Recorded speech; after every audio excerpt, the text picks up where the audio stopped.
అధ్యక్ష. ఒక అడవిలో గుంటనక్కనంట ప్రమాణ స్వీకారం చేసిందట, ఇక ముందు మిమ్మల్ని ఎవ్వరిని మోసగించనని. అడవిలో గుంటనక్క ప్రమాణ స్వీకారం మిమ్మల్ని ఎవ్వరిని మోసగించనని చేస్తే గుంటనక్కని ఎవరన్నా నమ్ముతారా అధ్యక్ష?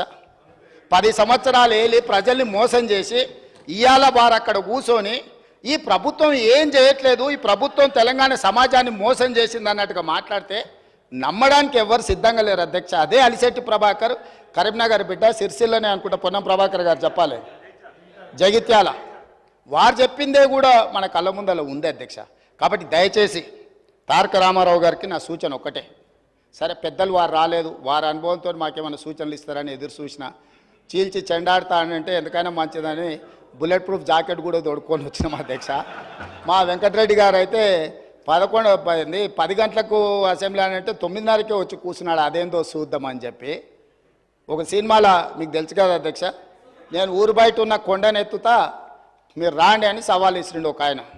ఊరంతా వచ్చిందారే ఎట్లెత్తుతాడో చూద్దామని. ఇంకా పేల్వాన్ కూడా కొండ దగ్గరకు వచ్చిండు, వచ్చి మొత్తం జబ్బలు జరుచుకొని తొడలు కొట్టుకొని చెప్పిండట, మీరు అందరు కలిసి ఎత్తి నా మీద పెట్టుండి మోసి చూపిస్తా అని. గట్లనే ఉంది అధ్యక్ష వాళ్ళ చీల్చి చెండాడు కూడా. కాబట్టి దయచేసి ఇప్పటికైనా